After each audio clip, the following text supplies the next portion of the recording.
And so, my fellow Americans, ask not what your country can do for you. Ask what you can do for your country. I have a dream that one day this nation will rise up, live out the true meaning of its creed. We hold these truths to be self-evident, that all men are created equal. We are exploited. We are downtrodden. We are denied not only civil rights, but even human rights. So the only way we're going to get some of this oppression and exploitation away from us or aside from us is come together against the common enemy. I don't want you to protest. I don't want you to riot. I don't want you to write to your congressman because I wouldn't know what to tell you to write. I don't know what to do about the depression and the inflation and the Russians and the crime in the street. All I know is that first, you've got to get mad. You've got to say, I'm a human being. God damn it. My life has value. We get together, have a few laughs. Welcome to the Iowa Talk Guys podcast. I'm your host, Theo. I'm your host, Teepee. And tonight we have a big one. We have been waiting for this. We've been anxious for this. Excited, yes. Yeah, very excited. I have actually prepared a little bit of an introduction here this time. And TP was really, really big help. Thank you, TP. I appreciate it. I got your back, brother. So tonight we have for you a gentleman that I found via Twitter. He's from Bangalore, India. His name is S.L. Kanthan. He is a geopolitical analyst, columnist, author, blogger, podcaster, and tweeter. Like I said previously. Would that be Xer nowadays, I guess? Xer. He worked for many years in the high-tech industry and has a wide range of interests, including economics, health, food, science, technology. Without further ado, we'll introduce S.L. Kanthan. S.L. from Bangalore. How are you doing tonight, sir? Very good, thanks. And I'm so honored to be on your show. We're honored to have you. It is our honor. A great honor. Yeah, thank you. Yes, thank you. Well, first of all, we would say tonight, right now, it's April 26th at about 10:30 p.m. Standard Central Time here in Iowa. What time is it there in India where you're at, SL? It's now 11 a.m. Oh, sorry, 9 a.m. That's what we thought, yeah. Thanks for the calculator, on by the way. April 27th. Sure. Yeah, the calculator's a big help. We have a friend in, I think he's around Melbourne.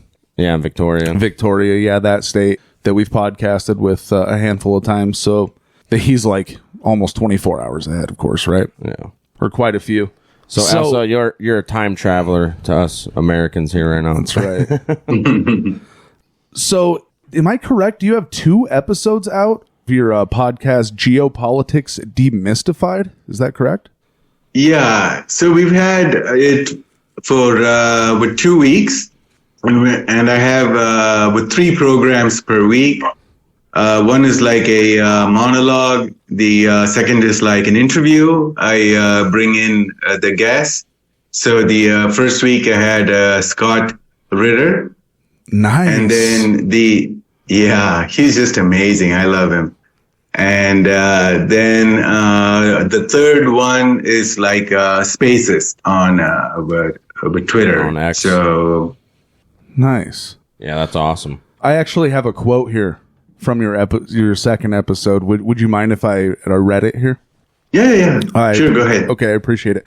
So, to quote SL, in order to this is politics demystified, geopolitics demystified. This is I thought a nice little segue into what his podcast offers and just essentially his work altogether. Quote, the first requirement is curiosity. If you have the desire and the open mind to learn anything, you are on the right path. If you are ready to unlearn, you can learn a lot. If you are a Renaissance man or woman, so to speak, you will love geopolitics. And if you can analyze objectively without prejudice or ideology, you will master geopolitics.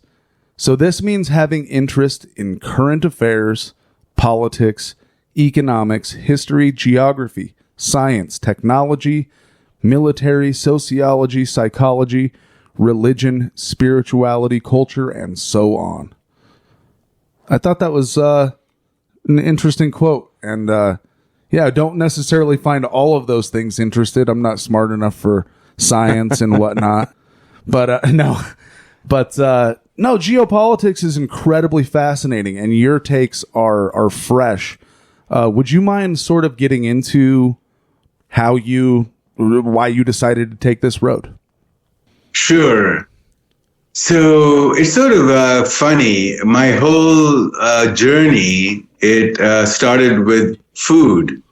So, I used to get sick all the time. I had all sorts of stomach problems, and I used to travel for my work, and I would always have to carry with me, things like Pepto-Bismol and all sorts of, stuff. And then around 2007 or, it's around that time, I went online on some forum, and they were talking about food and how if you eat this herb or this stuff, things will go away. And then I'm like, really? Okay, so let me try. And it actually worked. And then the more I did research, I found so much about food, So the two things I found out that were very simple, natural cures, they actually work. And then, and they were so cheap, and they had like permanent solutions. And then number two was I found that the mainstream food was so toxic. Yes. Mm-hmm. I mean, it was just not, slightly bad, but just like really, really harmful. Yeah. They destroy it all. You're not kidding at all. Yeah. But it just blew my mind away. I'm like, hold on. How can something that is so bad be so widely prevalent? Mm-hmm. Right? I mean, we have all these smart people, scientists and doctors and media. And then you have politicians that we elect, and surely they have our best interests in mind, right? Yeah. Yeah.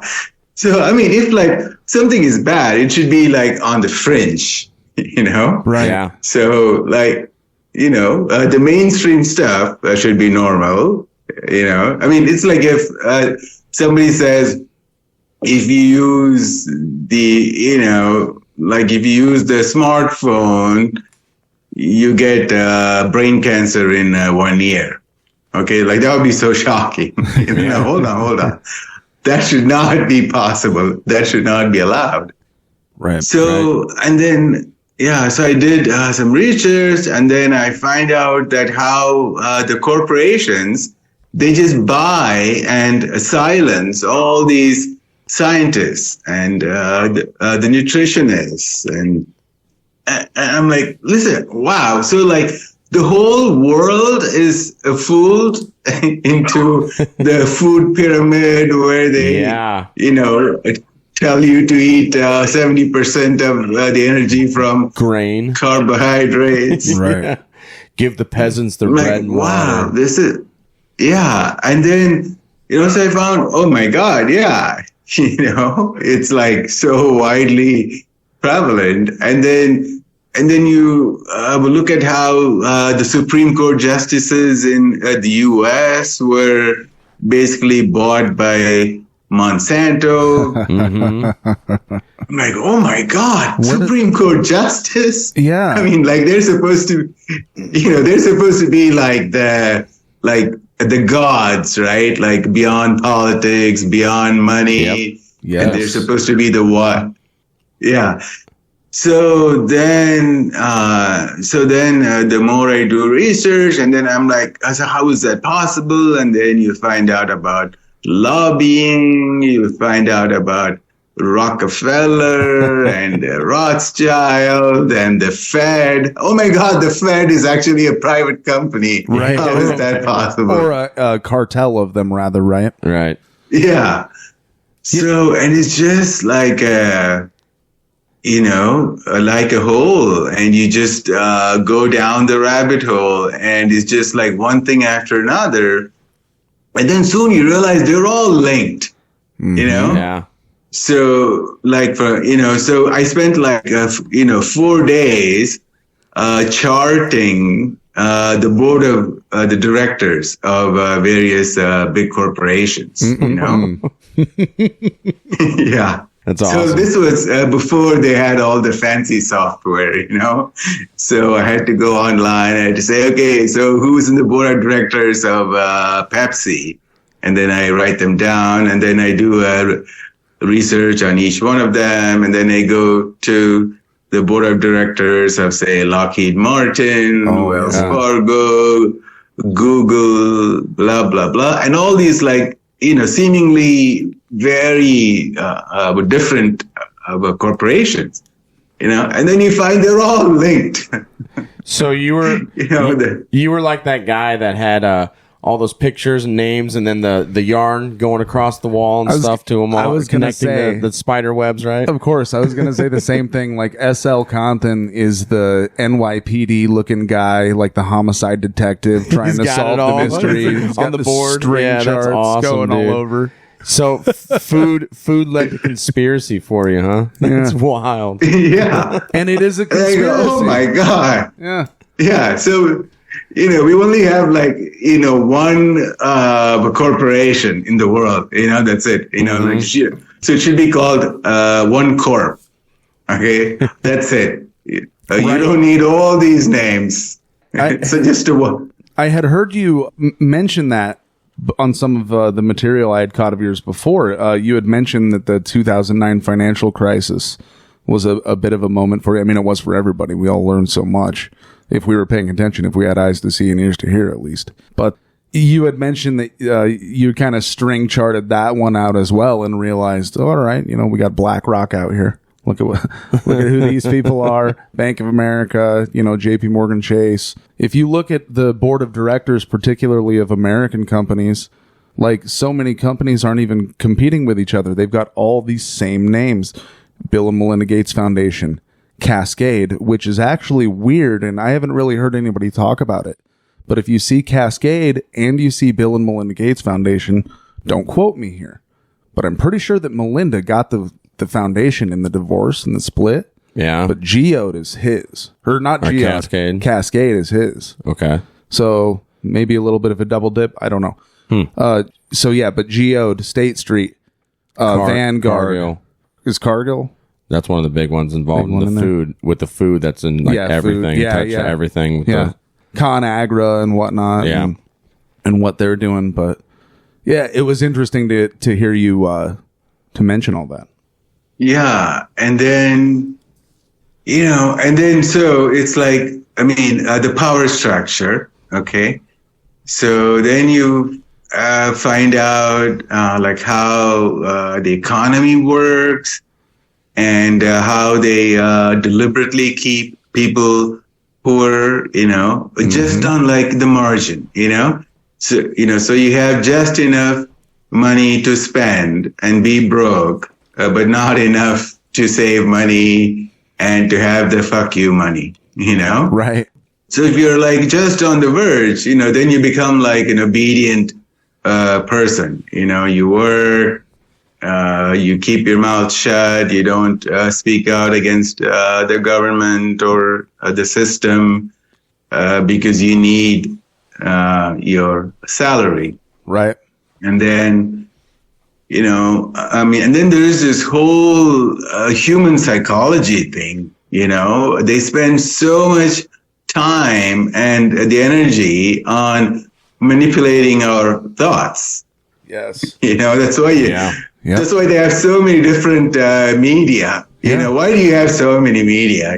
Like, why do we need CNN, ABC, CBS, NPR, New York Times, Washington Post, Fortune, Forbes, Wall Street Journal?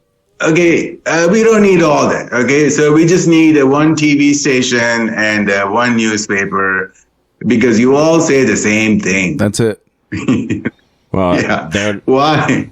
they couldn't muddy the waters enough if they only had one news source, man. But they would have complete control if they did have that. No, it'd be like a catch-22, right? So yeah, that kind of brings me to what a thought that occurred to me as you were speaking there, SL, is that the way that it's done in the United States. Have you had a chance to travel over here before? If you don't mind me asking. Yes. Okay. Yes.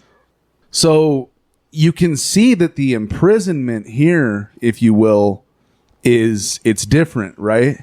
People don't see it. It's a lot more consumerist, materialist, and dare I say, high end. I mean, what I know about India is I don't think that they have a debt problem of 18 to 20-year-old young men going out and getting $1,000 half-ton truck payments every month. You know what I mean? We've got these kids. All you got to do is get a job. If you get a cosigner, you can literally get $1,000 a month truck payment. But people don't realize that is slavery. That is debt slavery. You are beholden to that consumerist product that is just appreciating in value. And I just think it's like, I haven't had a chance to travel abroad like I would like to, but it just seems like it's so much more consumerist and materialist here. Would that be fair to say?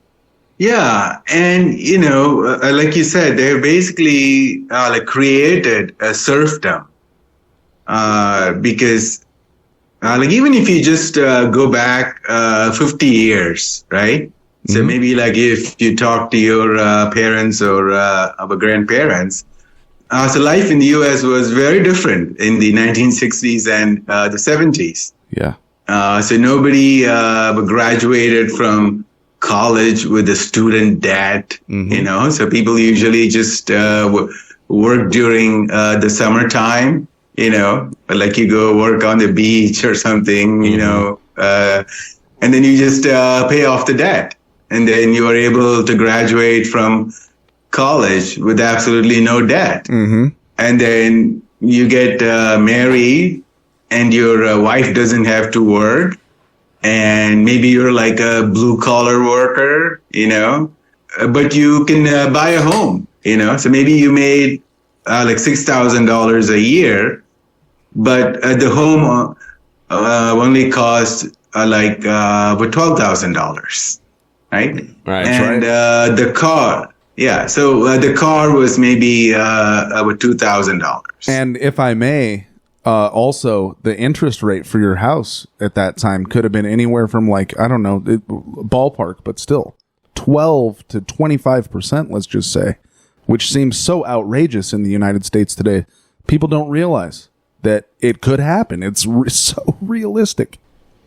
Yeah, absolutely. Yeah. And that's going to happen very soon because people don't understand the de-dollarization efforts going on all over the world. Right. And the U.S. has weaponized the dollar system and the SWIFT financial system. And the entire world is trying to run away from the U.S. dollar. So and rightfully so. Yeah, absolutely. I mean, understandably so, I should say. Yeah. Yeah, that's why we were really surprised when in Argentina when Javier chose the U.S. dollar over going with BRICS. Yeah, it didn't make sense to me until now. You see him bowing down to Zelensky and stuff. And we're middle-aged American men. We love the United States. We're not trying to just bash it for the sake of bashing it, but the problems are obvious if you just want to see. But yeah, that problem obviously with the currency problems that we have that are so apparent. Right. But then again, SL, from where we're at as well, there are people here that just literally they either have their head in the sand or they just don't see it whatsoever. And that's what scares me. Yeah. Yeah, and okay, so two things are happening. Okay, so one is they're just robbing the average American. Oh, yes. Yeah. Right? That's what inflation is. Inflation is a tax. It literally steals your purchasing power in the middle of the night, whenever. You can't do anything about it. Yeah. So, but two ways they rob you. So one is through the inflation, like you said. So so your salary may go up by with 3%, but then the cost of living is going up by 7-8%. Mm-hmm. Right. So you lose, so you are worse off every year. Yeah, it's happening right now. And it's been happening for like 40 years or so, So, the young people don't realize what life was like in the U.S. in the 1960s and, maybe up to the early 1970s, So it's like, so you have to go look at the lifestyle, So when with Trump, he talks about make America great again, that is the memory he has, So he has a memory of an America where a blue-collar worker could have a wife and with 2 kids and a home and a car, and he could have a vacation, and he would have a job where they would have pension, and people who were skinny and beautiful, Yeah. So you go take a look at those so you go take foods. a look at, like you take a look at the photos of the U.S. of swimming pools and beaches from the 1950s and 60s. Yeah, you're like, oh my God, who are these people? Shredded They look dudes like models. Yes. Yeah. And they're just average Joes, Yeah. So yeah, I see where you're going. Nowadays, you look at it and it's like you see everybody that used to be in freak shows back in the day. Right, yeah. They're huge. Just average Americans. And that's the sick part, and that's what really makes me kind of frustrated and angry with the system is that none of this is by accident. This was like all stacked against us on purpose. Yeah. By allegedly other Americans, right? Yes. Yeah. Air quotes. The ones that are in charge of everything and voting all this crap in and bowing down to the lobbyists and right. One thing that I wanted to touch on there that SL had mentioned was kids, don't understand what life was like in the 60s, 70s. We don't, to be fair. Yeah, we weren't alive then. It's something we've pondered and talked about before with each other, and I'm sure we've thought about it individually. We've seen pictures of our parents growing up around that era and all that stuff and everything too, and it makes you wonder what the heck happened. Yeah, and it reminded me of former American Congressman Dr. Ron Paul. I'm not sure if you've heard of him or not, but oh yes, so he's a fantastic guy, so he should have been one of the presidents. Yeah, I campaigned for him twice. I love that guy. He was part of my awakening process, got me into reading about, Austrian economics and great authors and economists such as Murray Rothbard, of course, Ludwig von Mises, and just go on down the line there. But one thing I learned from him a long time ago was the way that taxes were collected for wars. And essentially with the closing of that gold window, all of that debt that sort of the powers that be could obscure through inflation, if you will. Like, for instance, the Second World War, hey, there were war bonds. You were paying for the war. You were paying for the 30-06 rounds going to the front line. You were paying for, their food. You were, by the way, I've heard you mention this, and it is somewhat true that the Second World War was part of the U.S. coming out of the Great Depression. At the same time, it wasn't good over here, I guess, by American standards. Thankfully, it wasn't Dresden, geographically, because of where we're at, right? Thank God. But, there were food rations and currency and whatnot, and so you knew what you were getting. But after that, Vietnam, they could kind of hide the cost of the war more, inflation, to the point where our generation, where they started this stuff, spent how many trillions of dollars in the Middle East over the past 2 decades, 2.5, 3 decades. The cost is hidden. It's all that much more devious, and manipulative, if you will. Yeah. And, they print trillions and trillions of dollars. right? So just since the COVID, which was the perfect excuse the elites were waiting for. Yeah. The U.S., the Fed printed, they've printed like $11 trillion since COVID. Okay. Where did that money go? Donald Trump. Where did that $8 trillion during his conservative 4 years, right? Yeah. Yeah. Where did that money go? Yes. Did you guys get a check for $100,000 each? No. Yeah. Right. So that we know where it went. They're just stealing, like, blatantly. Absolutely. Yeah. And they, and then you have the war in Ukraine, war in Israel.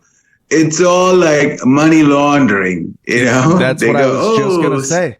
This is like the biggest money laundering scheme in history. Yeah, and Ukraine has been known as the black market forever, ever since the fall of the USSR, right? I mean, that was the black market that was known for money laundering, drug smuggling, weapon smuggling. Yeah, oftentimes ranked like even more corrupt than Russia and Turkey, So let's send billions and billions of dollars there. Yeah. So I was reading this report by the European Union, some organization. So they said what would happen in Ukraine is that, say like a mom, she goes to the hospital to give birth, a pregnant mom, she goes to the hospital and then she has the baby. And then the doctors and nurses, they take the baby away. And then they come back after 4 or 5 hours and say, oh, sorry, the baby died. And then the mom would be like, where's the baby?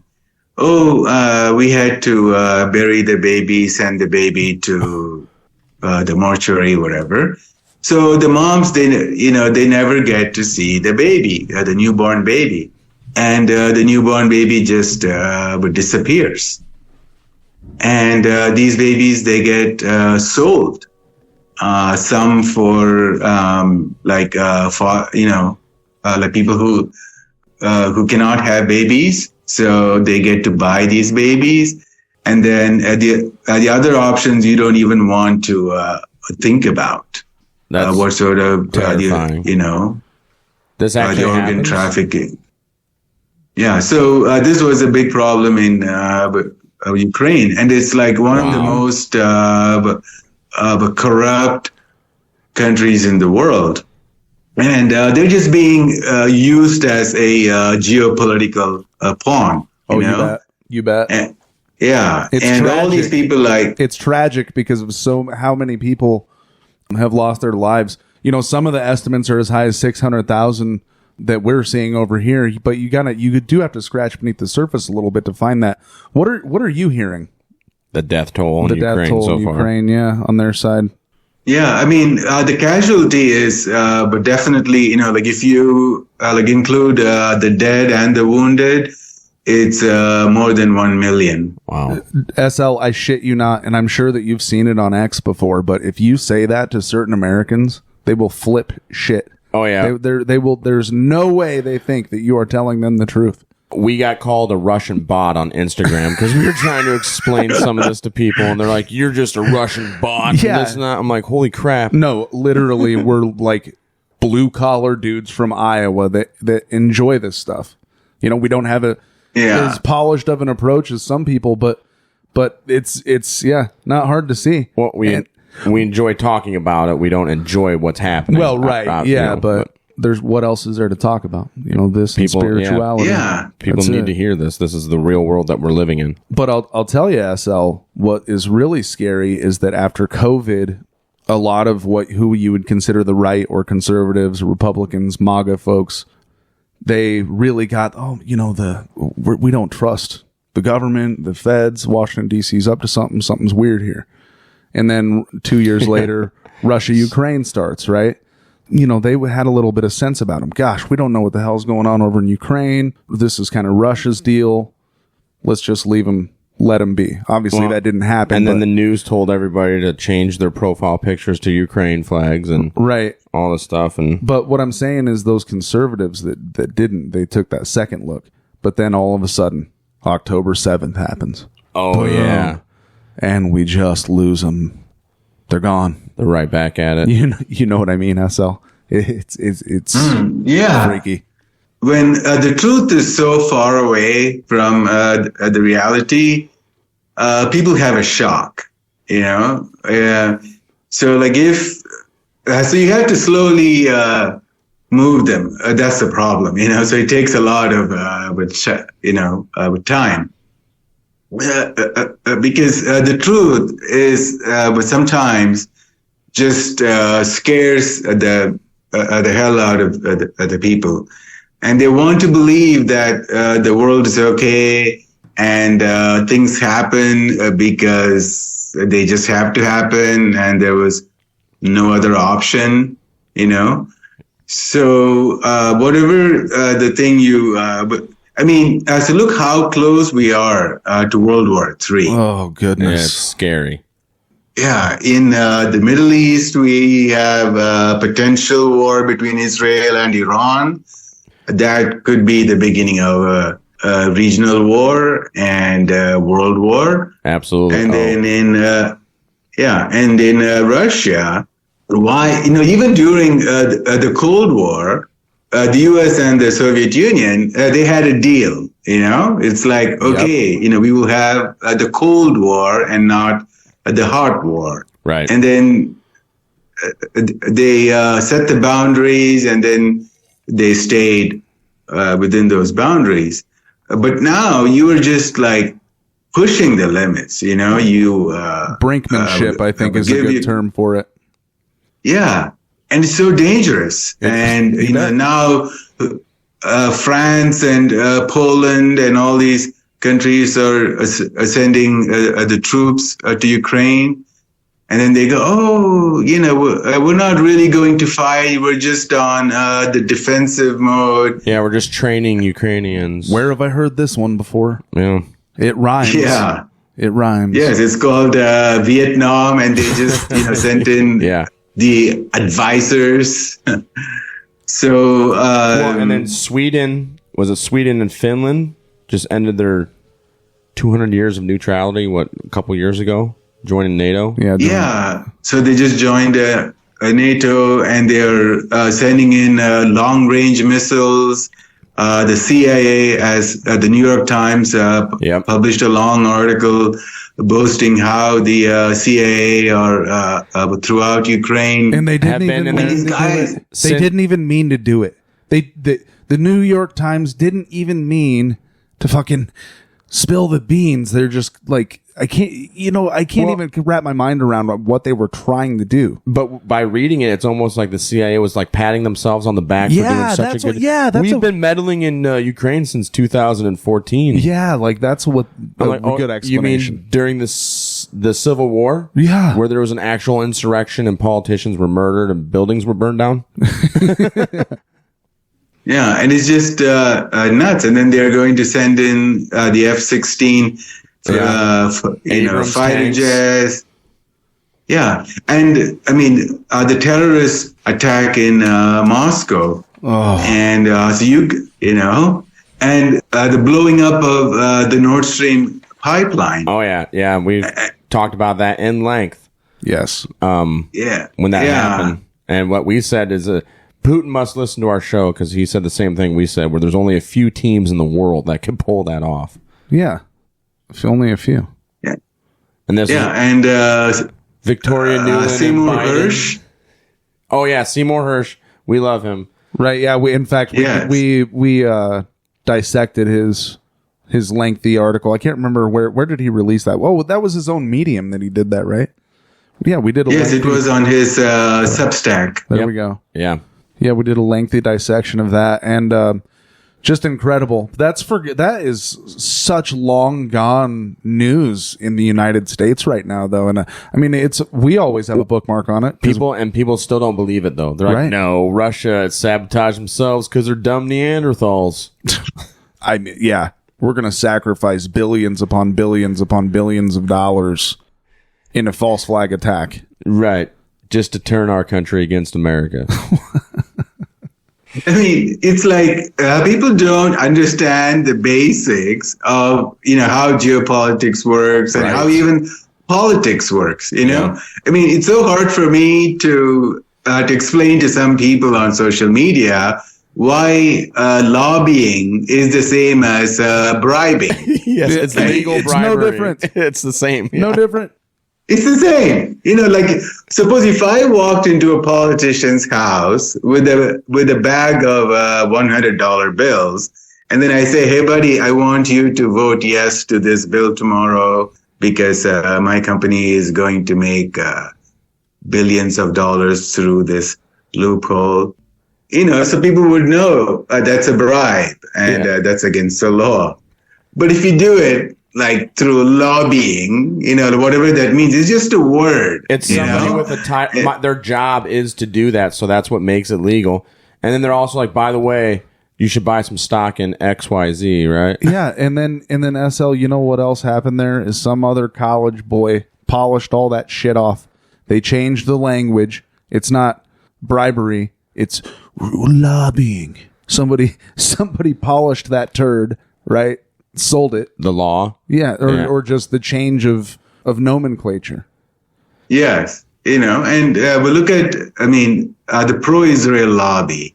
Right. Yeah. They control all the politicians in the U.S. I was going to say, God. if you did that with that money, you would have to register as a foreign agent, but not if you were from somewhere else.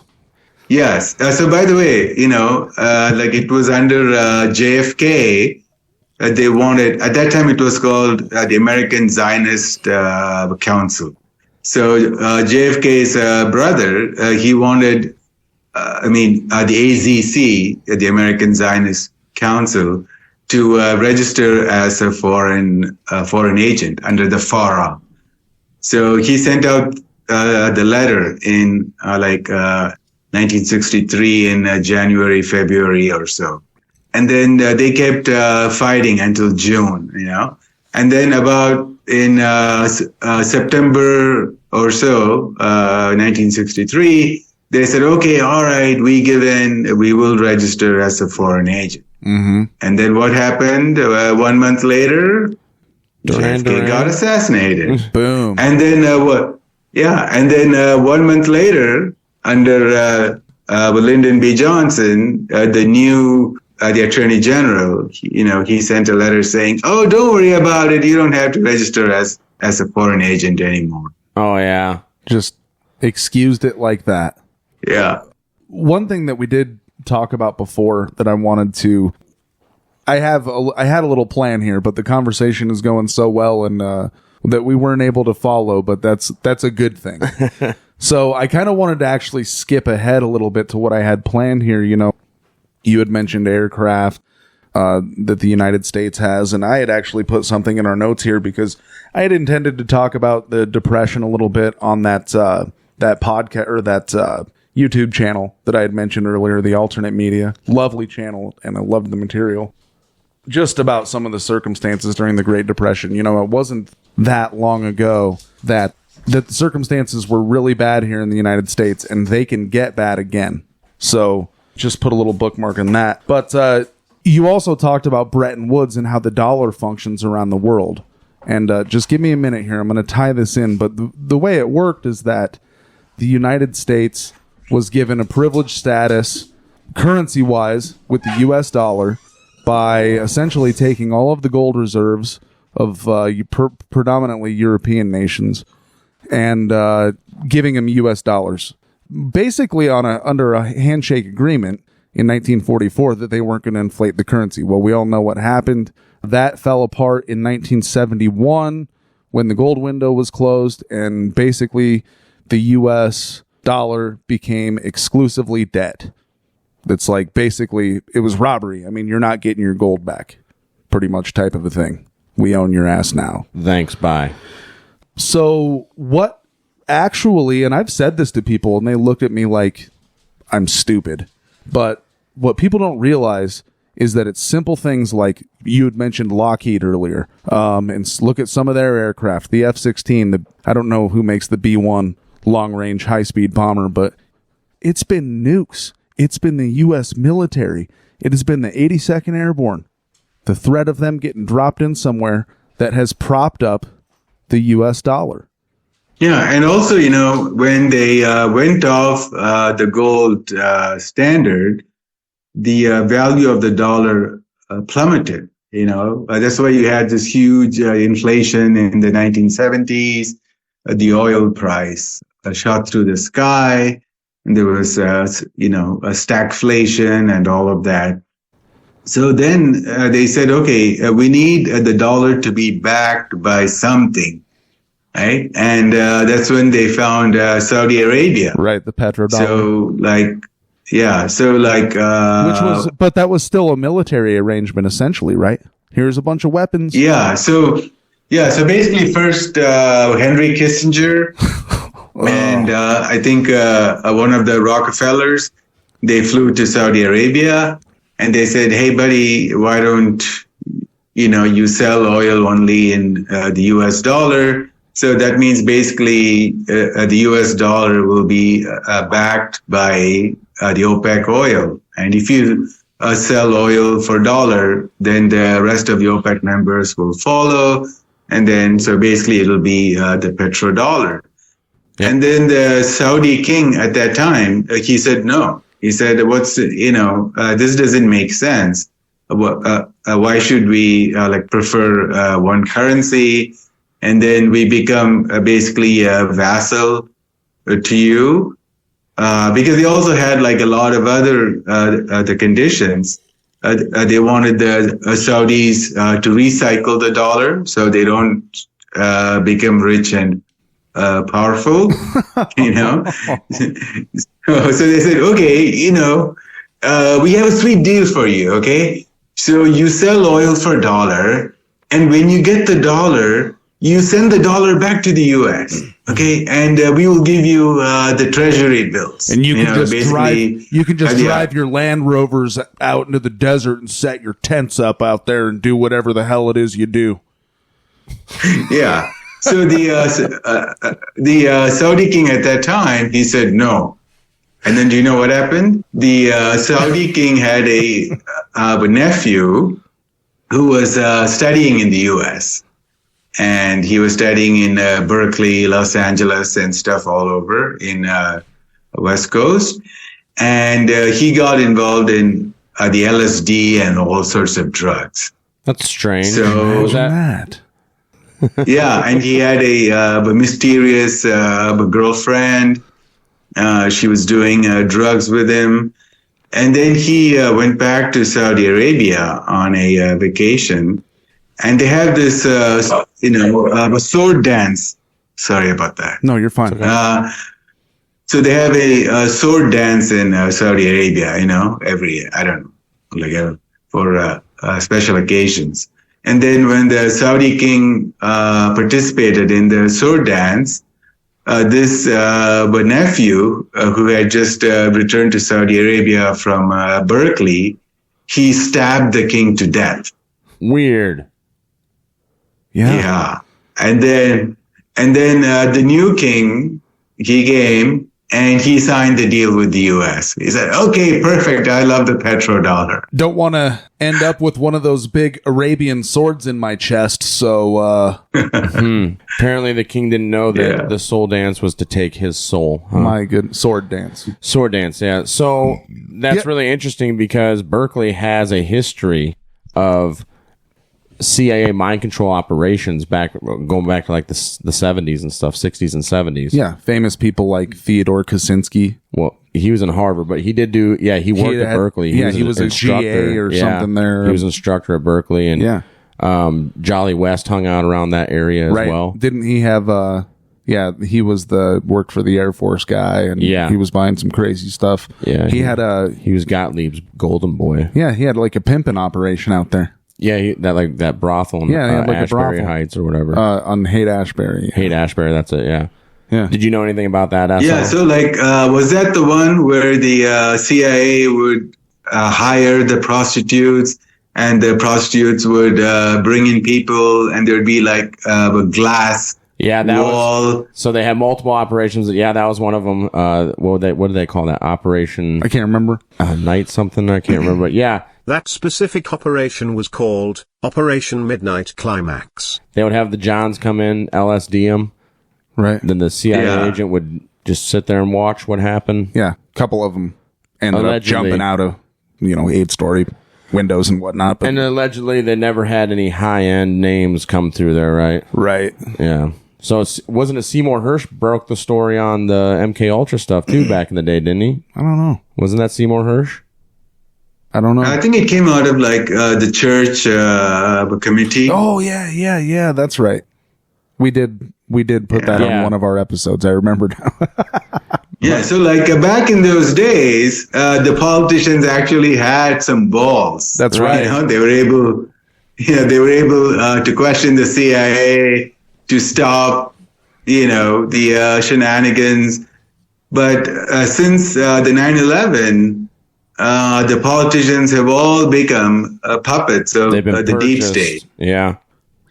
So blackmailed and purchased. They go to the Epstein Islands. I don't know what is happening, but nobody dares to, speak out against the deep state. Right. It's funny you say that because this isn't confirmed, but I did see it rumored that there was a massive operation on that latest aid vote, TikTok ban, aid to Ukraine, aid to Israel vote.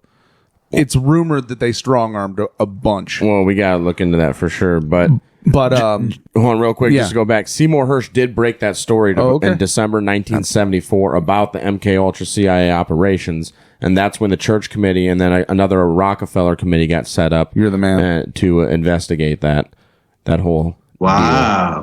deal. Yeah, that's why. Seymour Hersh is awesome, man. Yeah. Yeah, that guy is like a legend. They don't make journalists like him anymore. No, absolutely not. Had balls, kind of like you were just talking about. Yeah, just like the politicians.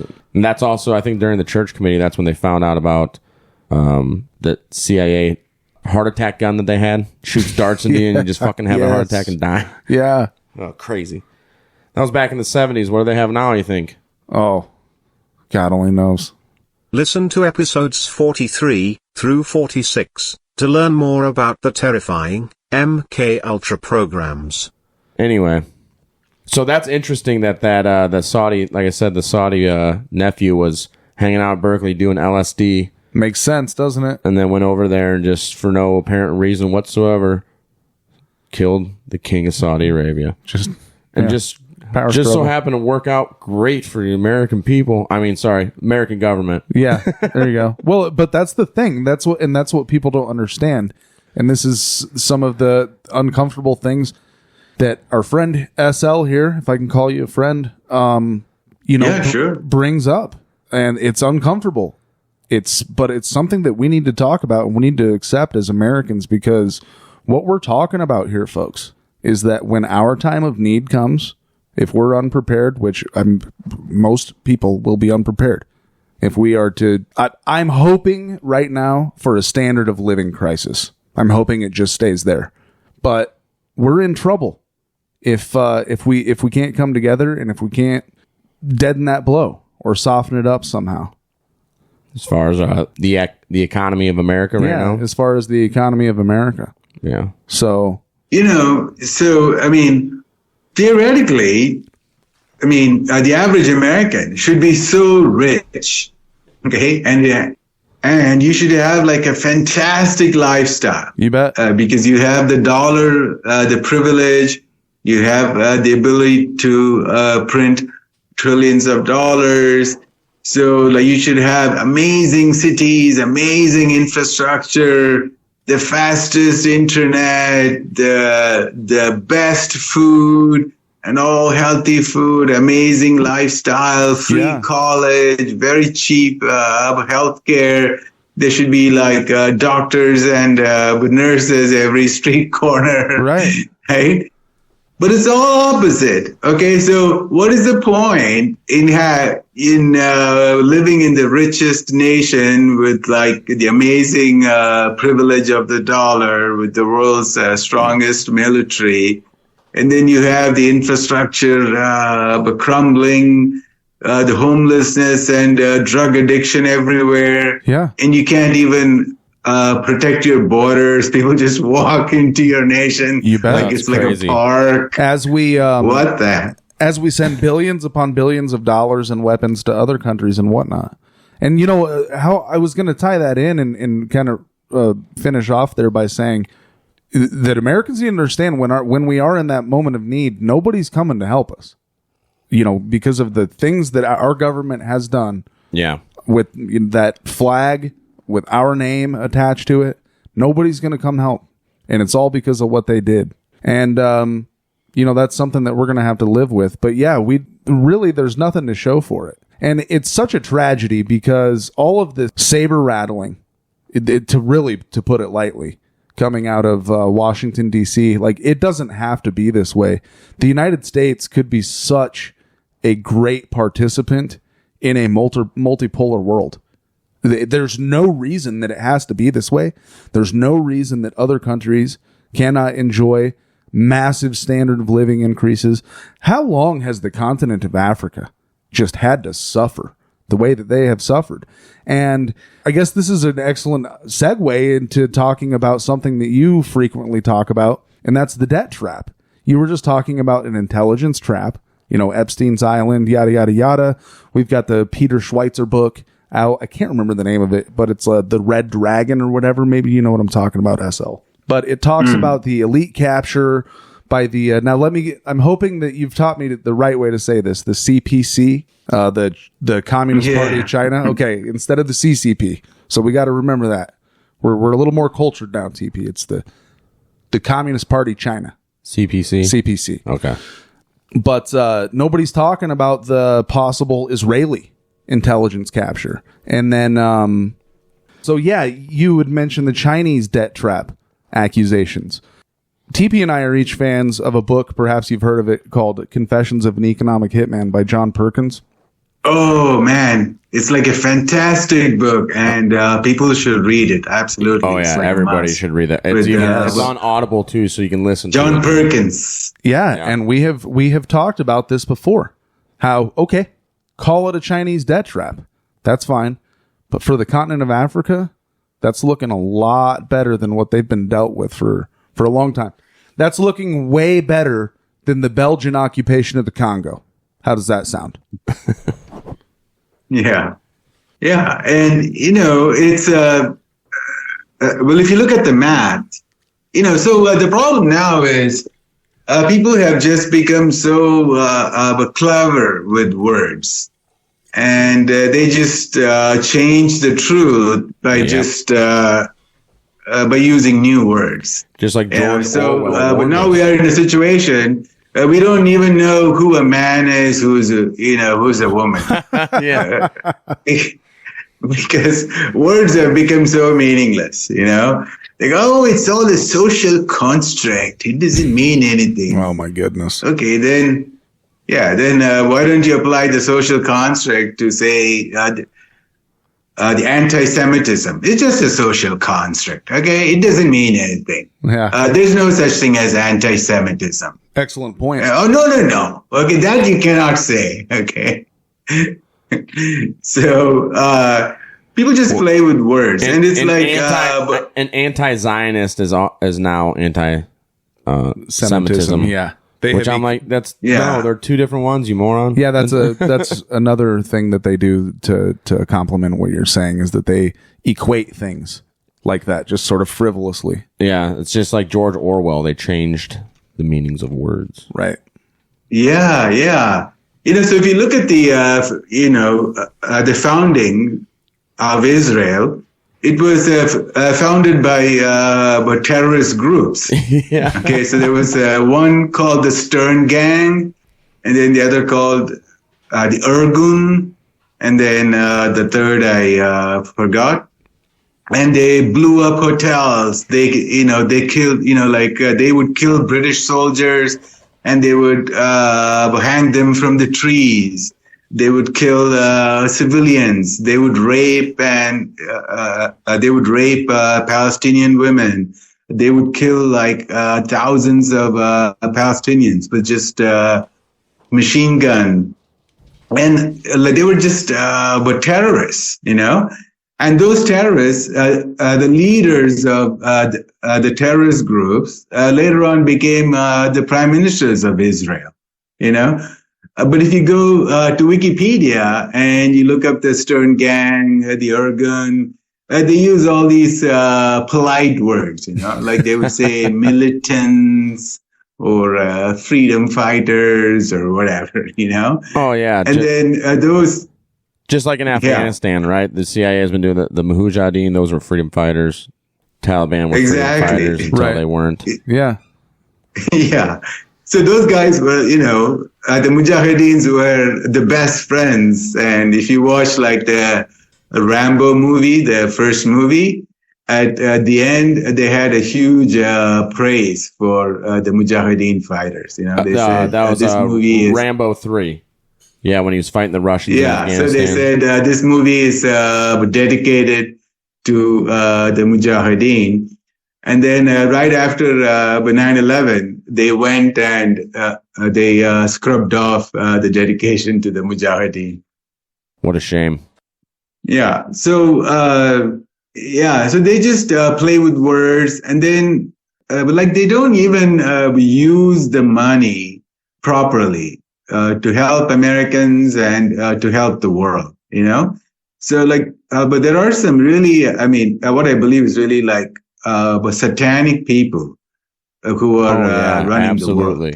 We believe that too here at the Iowa Talk, guys. Well, most of us, I don't know. But yeah, there's almost no other explanation for it except for that it's just pure satanic. I mean, it's pure evil that they're conducting. It's not for money. There's people at the top that it's all about power and control, and it's just evil, you know? Yeah.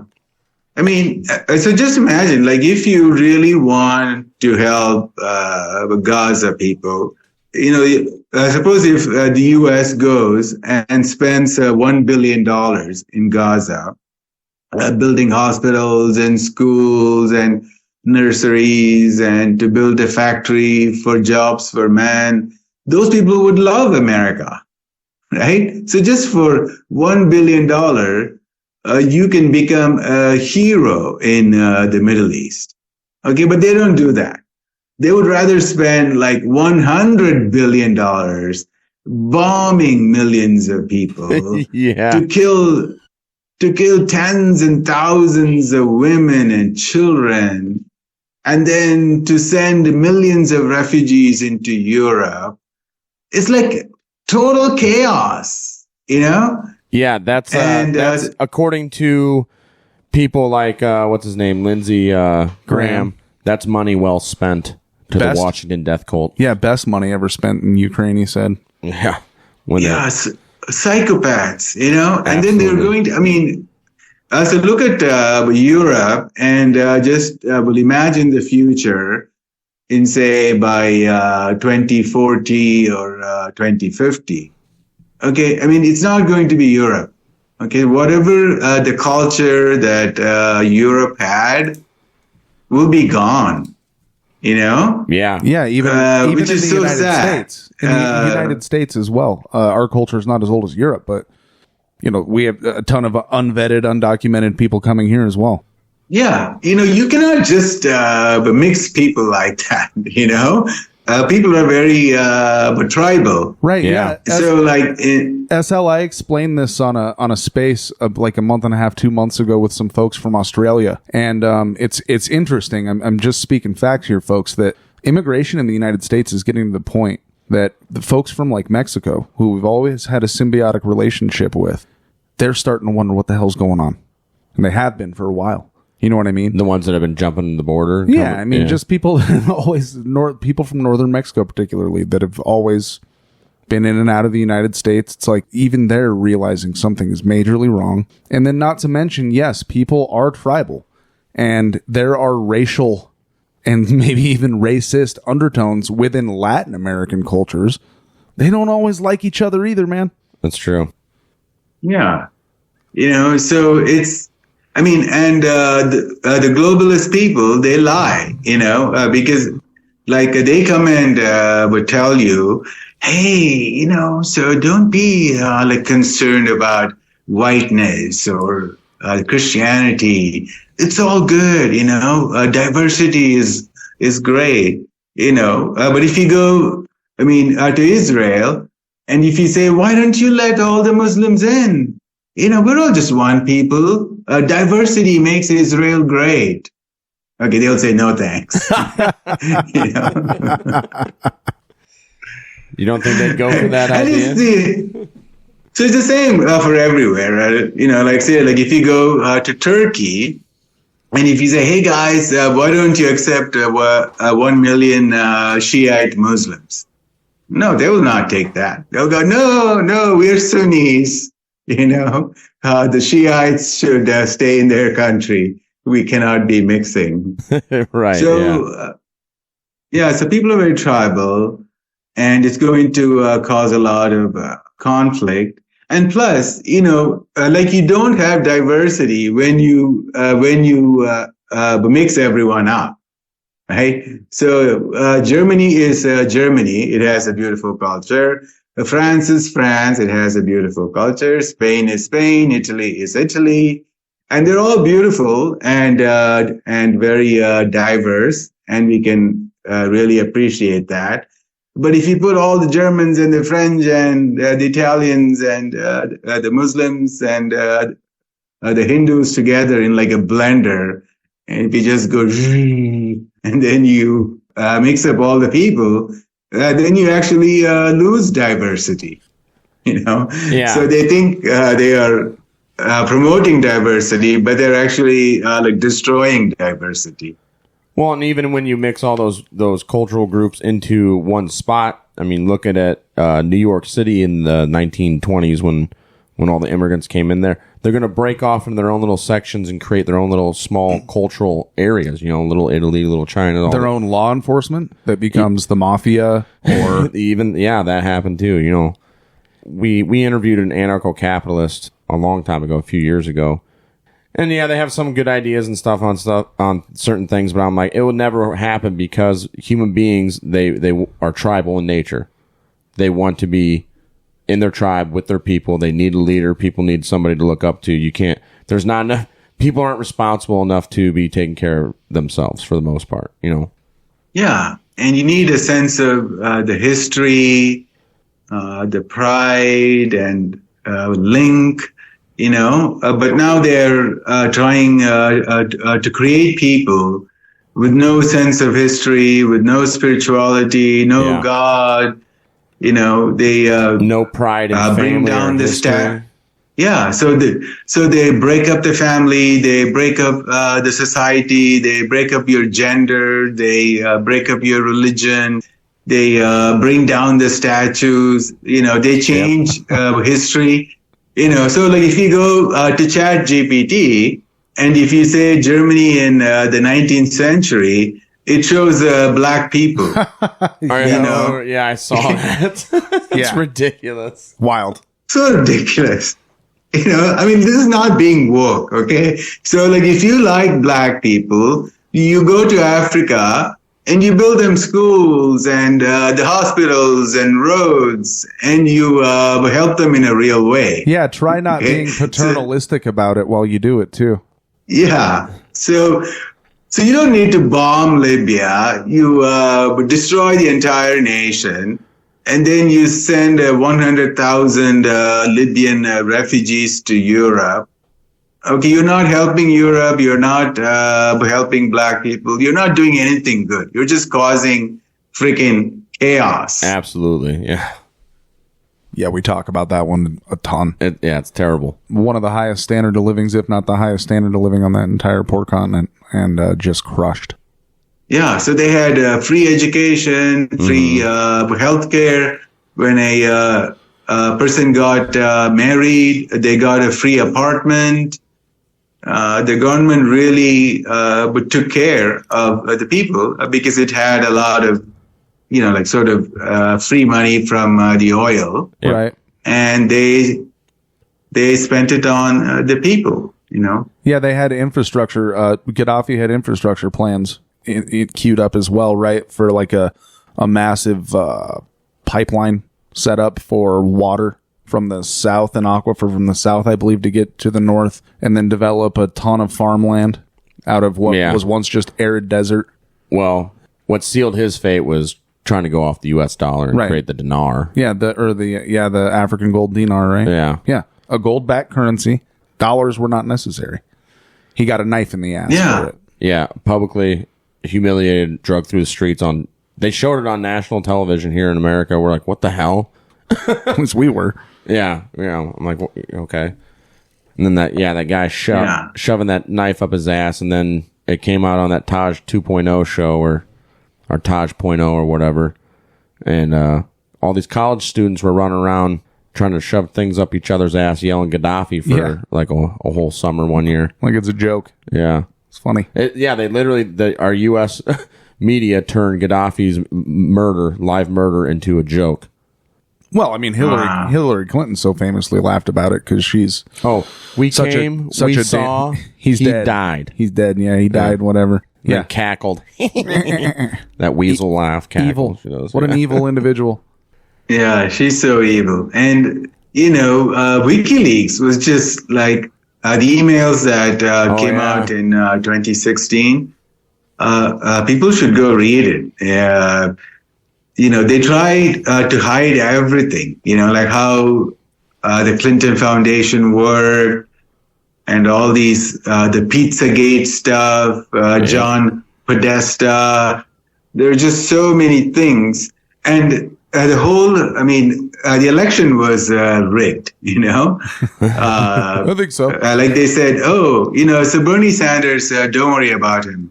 We can tell him what to talk about, what not to talk about. Right. And in 2015, they were already planning the specifics of Hillary Clinton's nomination. Coronation. Of a coronation. And then, so there were some emails from 2008 when Barack Obama got elected. And on the day of the election, in the beginning of the day, even before the votes were voted in, they had this, the people just planning the following day. Okay, so they already knew on the day of voting that he was going to win, and they were planning the cabinet for Barack Obama. And it's just so shocking. It's like, So it's like they were not saying, well, let's hope he wins, and if he wins. No, it was just like a very matter of fact. It's like, but tomorrow, here's a list of the cabinet members. Yeah. Blah, blah, blah. This is happening. Don't worry about it. Well, they did a brilliant job. Yeah. They did an absolutely amazing job of convincing the American people. You know who sealed it for Barack Obama? He got the white vote. He got suburban white folks voting for him. Everybody loved him because he was so well spoken. Yeah, I mean, I knew he was a shill even back then. But man, well, you were following Ron Paul. Yeah, I was following Ron Paul at the time. But dude, that dude can get up on stage and sell a ketchup popsicle to a lady wearing white gloves, man. Yeah, like he won like a lot of the traditionally red states, like Wisconsin, Iowa. He won Iowa. Yes, he won our state twice. Yeah. Wow. Yeah. And then good people of Iowa were fooled. Yeah, we sure were. But yeah, and then he got the Nobel Peace Prize after he murdered a bunch of people around the world. Yeah, indiscriminately. Well, he got the Nobel Peace Prize, then he murdered a bunch more. Then murdered a bunch of people, yeah. I can't remember his name, but the 15-year-old boy in Yemen whose father was killed as well, right? Oh, yeah, he got hit by that drone. Yeah, that drone strike. Just guilty by association. Yeah, and then then President Obama even had the gall to get on national television because somebody joked about his daughters liking the Jonas Brothers. And he's like, the Jonas Brothers are here. They're out there somewhere. Sasha and Malia are huge fans. But boys don't get any ideas. I have 2 words for you. Predator drones. You will never see it coming.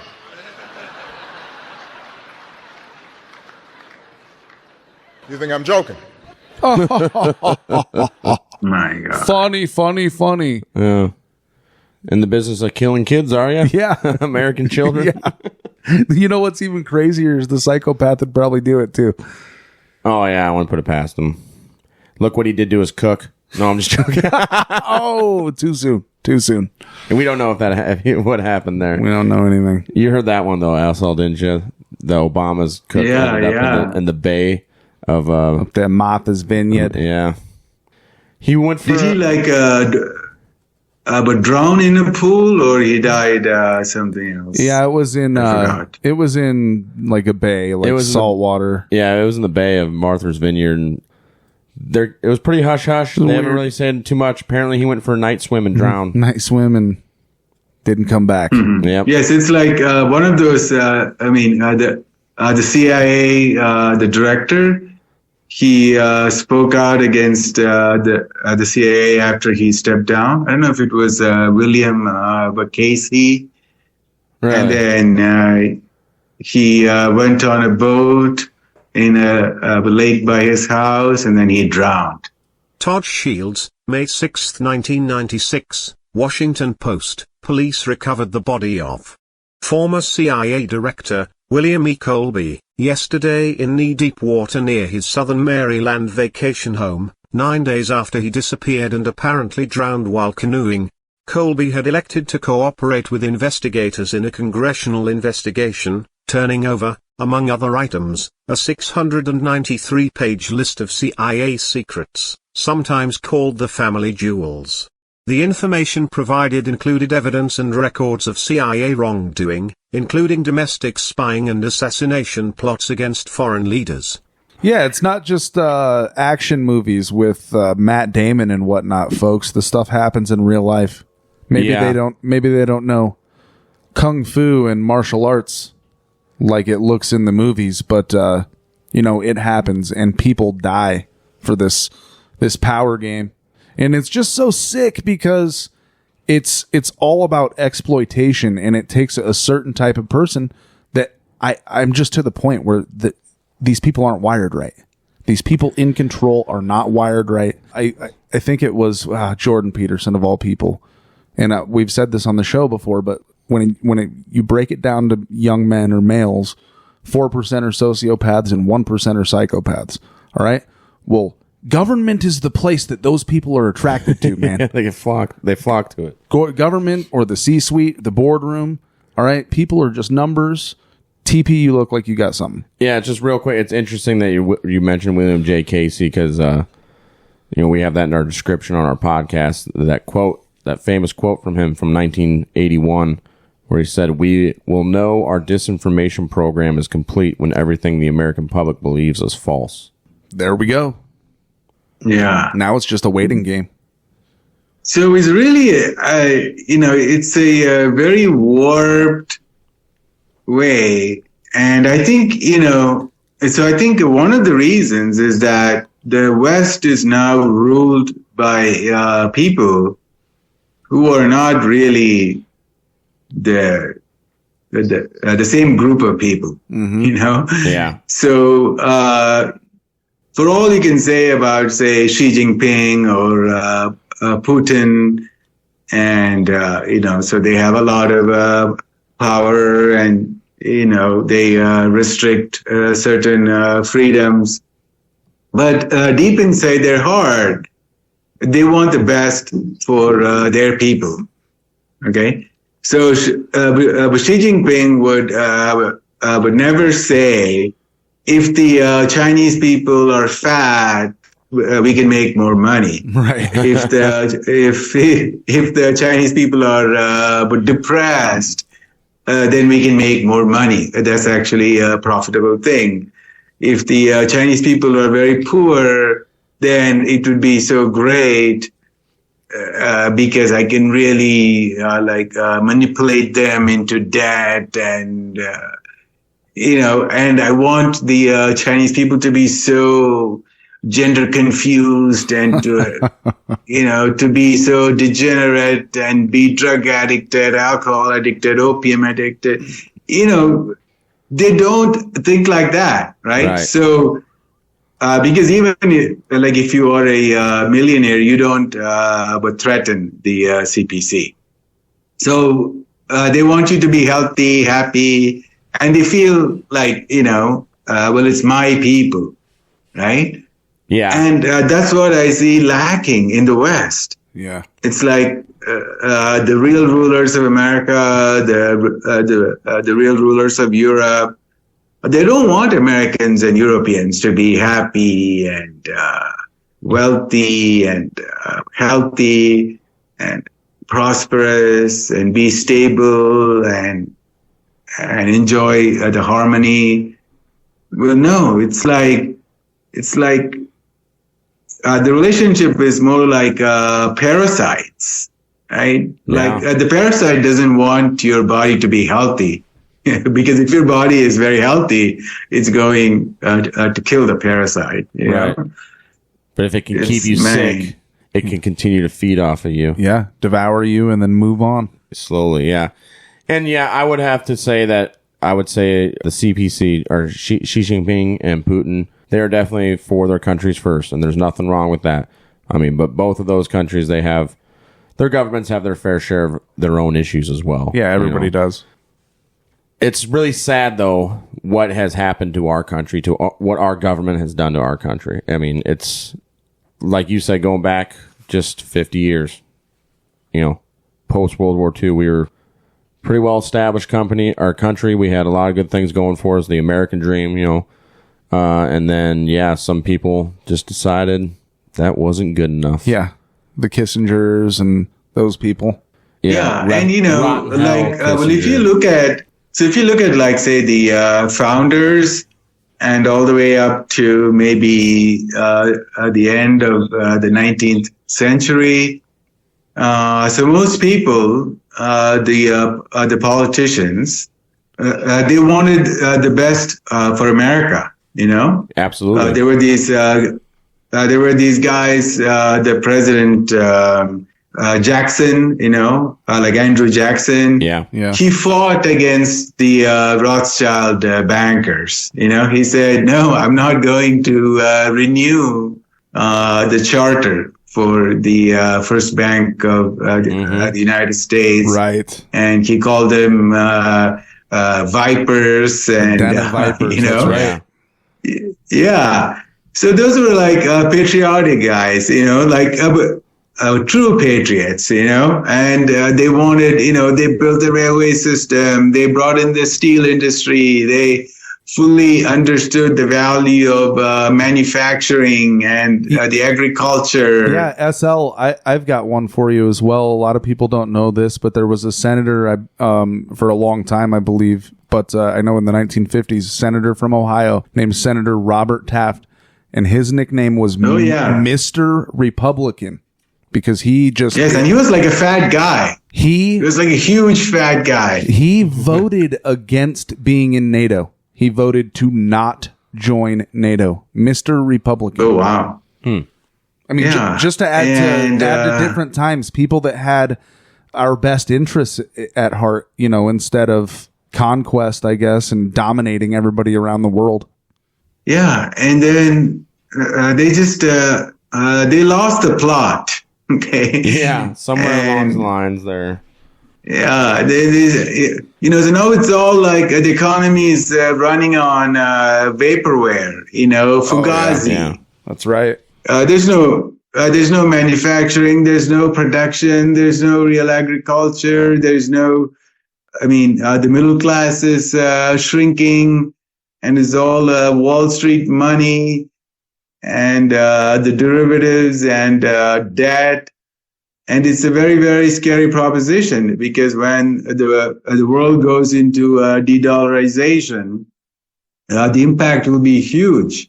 Yeah, and then the inflation will set in, the cost of the imports will go up, and there will be the austerity program. The government will be slashing the Social Security and the Medicare. The U.S. government will be forced to shut down the military bases, right? Yeah. And then you have made so many of, the enemies, they cannot even but think of the possibility that the U.S. empire is not going to be the most powerful. And then, so at least you should plan for the future where you have a lot of friends, Right, community. But if you're like bombing people all the time and then you become weak, then there are going to be a lot of people who would go, who would want the revenge. Yeah, we could only hope that the collapse of the American empire will be as peaceful as the collapse of the USSR at this point. Yeah, well, we can. I don't think it's going to be that pretty, though. No, I don't think so. I think that their leaders had a little bit better of intentions. They weren't spread out all over the frickin' world either. Yeah. So just change gears here real quick before we wrap it up. Something I wanted a little clarification on that I had mentioned earlier, I believe before we started recording, was an article that I have here from the Council on Foreign Relations, of all places. This is by Lindsay Maisland, September 22nd, 2022, titled China's Repression of Uyghurs in Xinjiang. A quote from the article: the Chinese government has reportedly arbitrarily detained more than 1 million Muslims in re-education camps since 2017. Most of the people who have been detained are Uyghur, a predominantly Turkic-speaking ethnic group primarily in China's northwestern region of Xinjiang. Beyond the detentions, Uyghurs in the region have been subjected to intense surveillance, forced labor, and involuntary sterilizations, among other rights abuses. Well, I follow you on X, and you show a lot of pictures that paint a different picture. Now, this is something that we have been fed a lot of. This subject was hotter in previous months, I suppose. Perhaps they're trying to take a different angle or approach. But you paint a different picture of weddings and festivals, and it seems like the Uyghurs may just be doing fine. Are we getting fed a line of bullshit there? Yeah, so it's, there is some truth, so obviously, so the best propaganda, is always based on some truth, right? And then you just have to exaggerate things. So the region of Xinjiang has always been somewhat troublesome for China, because the people there, they're more of like the Turkic background, and they're Muslims. Kind of country they folks, have different right? language. Huh? They're kind of like country folks as well, right? Yeah. So they used to be like mostly nomads, and but it's a huge region. It's like 4 times the size of Germany. Mm-hmm. So it's a huge region, but not very populated. But it's always, it was sort of the Achilles heel for China, So they turned that into like an autonomous region. They gave them full freedom. They didn't have to follow the one-child policy, for example. They had their own the form of the government. And so the Uyghurs, they traditionally follow what is known as Sufism, which is sort of the mystical form of Islam. Okay. So they can drink alcohol, they love music, they love dance, like they're like the Latin American version of Islam. They have like a very, very beautiful culture. It's like a beautiful dress, really fun music, fun dancing. Yeah, I've noticed. Yeah, and so very lively people. But then what happened was in the 1980s, when the CIA started the Mujahideen program in Afghanistan, and that borders the Xinjiang region. Oh, wow. So the Xinjiang region actually borders Afghanistan. Right, the northeast corner of Afghanistan, right? Yeah, so when the Mujahideen program started, there was a lot of money, training, guns. So like many young men from Xinjiang region, they joined the Mujahideen program. Okay. You know? So it seemed like fun, the adventure. And the Chinese government was clueless, or they couldn't do anything because China was still very poor, and Beijing was thousands of miles away. So then when the Soviet Union collapsed, the Mujahideen people, they went back to Xinjiang and they started to spread Wahhabism, you know? Okay, yeah. So for the first time in the history of Uyghur culture, in the 1990s, the women started to wear the burqas.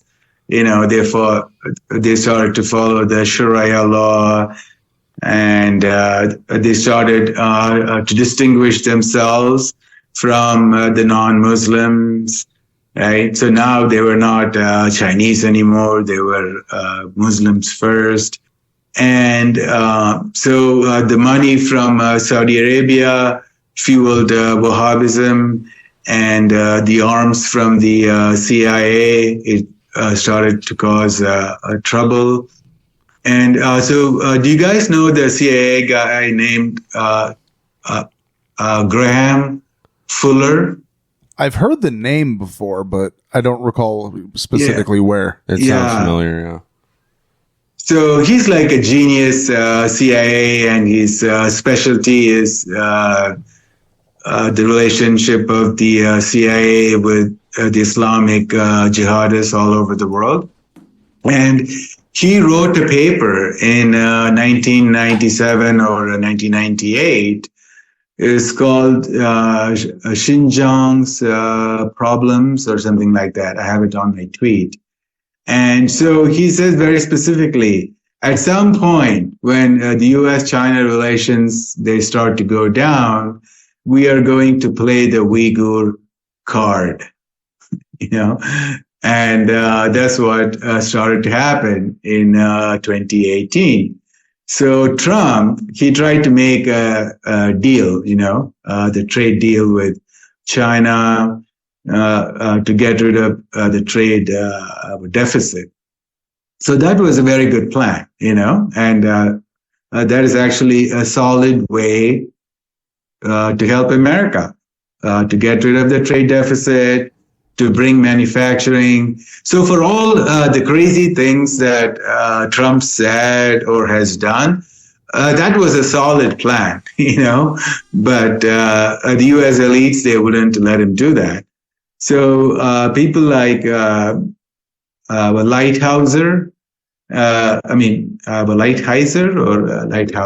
So he was in charge of the trade negotiations with China. And rather than just focusing on the trade deficit, they told China, you need to get rid of your entire system. Okay, the CPC, the Communist Socialist Party system has to go away, and you have to become like us. So the Chinese were like, man, we cannot do that. Okay, there's going to be a revolution, chaos in China. The whole country will, fall apart.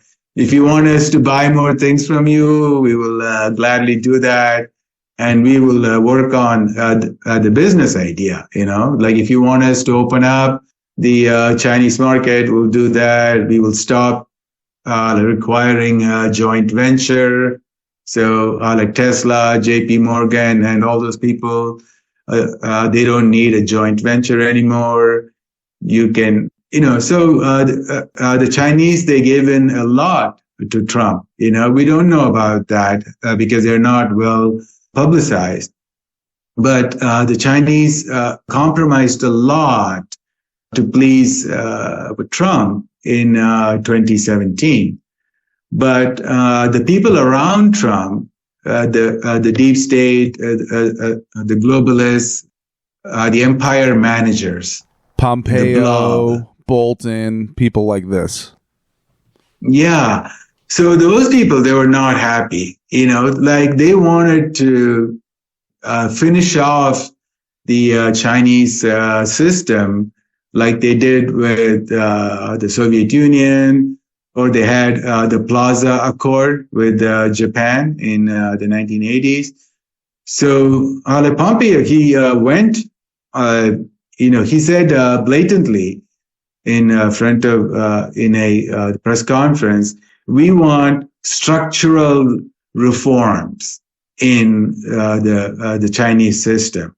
We want them to get rid of the state-owned enterprises, which is like 50% of the economy. So the Chinese said no, and then they started to play the Uyghur card, just like as it was planned. So they just like, and then also from 2007-8 onwards, the CIA started to fund the Uyghur terrorists, and they were only like a small fraction. I don't know, maybe like 0.1% of the Uyghur population were terrorists, but they caused a lot of harm. Like they were blowing up train stations.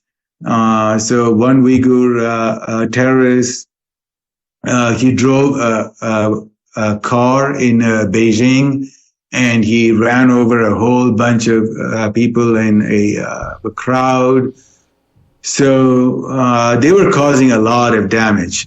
And the biggest the threat of these Uyghur terrorists is the Belt and Road Initiative, right? So where the trains, they leave Beijing and they go all the way up to London, to Lisbon in Portugal, to Germany, So it's like thousands of kilometers of railways, and they carry like 1,000 trains per month.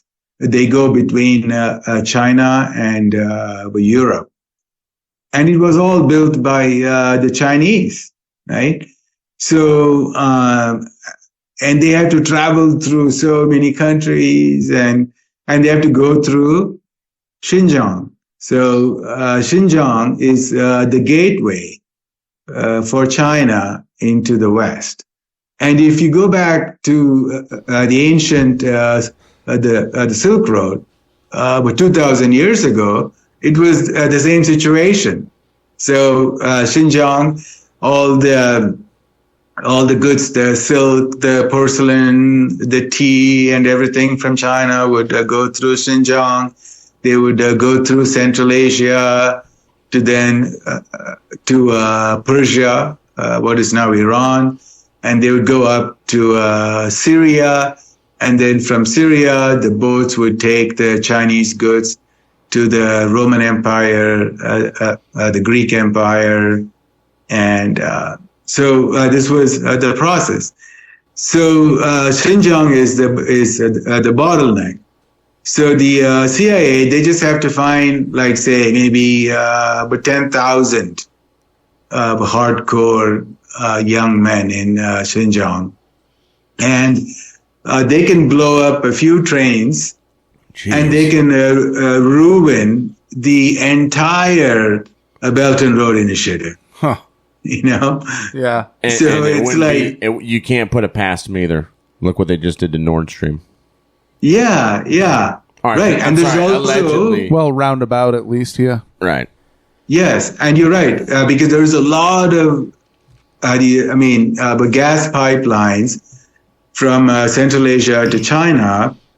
And they go through Xinjiang as well. Interesting. So it's a very, very delicate and strategic area.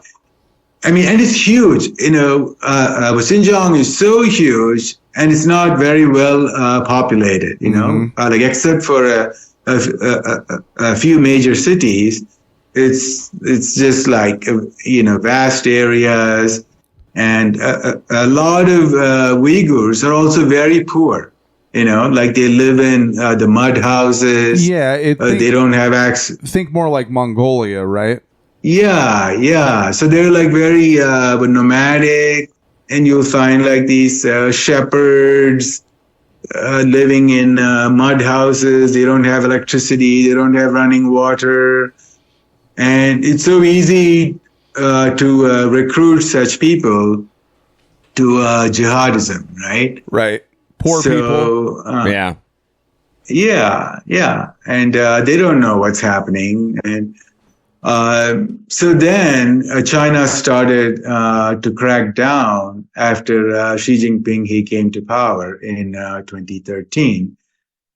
Because he also, in 2013, he spoke about the Belt and Road Initiative, And like if you go back to Mackinder in 1904, so he talks about the importance of the heartland, So he goes, one who rules the heartland, he rules the world island, and the one who rules the world island, he rules the world, Wow. So maybe he was a little bit exaggerating, but his point was the importance of the heartland. So China wanted to make sure that it has a huge presence in the heartland. So they built all these roadways and highways and Belt and Road. And Xi Jinping, he proposed it in 2013, and the West laughed at him. They're like, what is this guy talking about? He's going to build railways from Beijing. They were making fun of him all over the news over here. Never mind the fact that this guy's been studying how civilizations rise and fall since he was a young man. Almost like he was groomed for that position. Yeah. So the Chinese, they plan like 30 years, 40 years, 50 years in advance, and they do the most boring things, right? Like building railway from Beijing to London, But that's infrastructure. Like there's nothing. Yeah, I mean, but there's nothing sexy about that, right? What we want is something sexy. What do you mean, like Moabs? Like drop bombs? That could be sexier. Yeah, but they want the latest bombs. Okay, just don't. Just don't drop your old, bombs. Like we want to hear something fancy about the bombs. Right. So we need some new technology. We need some with Chat GPT on the missile. Right. So it gives you like a running commentary while it's bombing people. Right. Oh my goodness. Did you know African Americans existed in Antarctica? That's what the bomb would say as it's dropping. Yeah. Some just wild Chat GPT crap.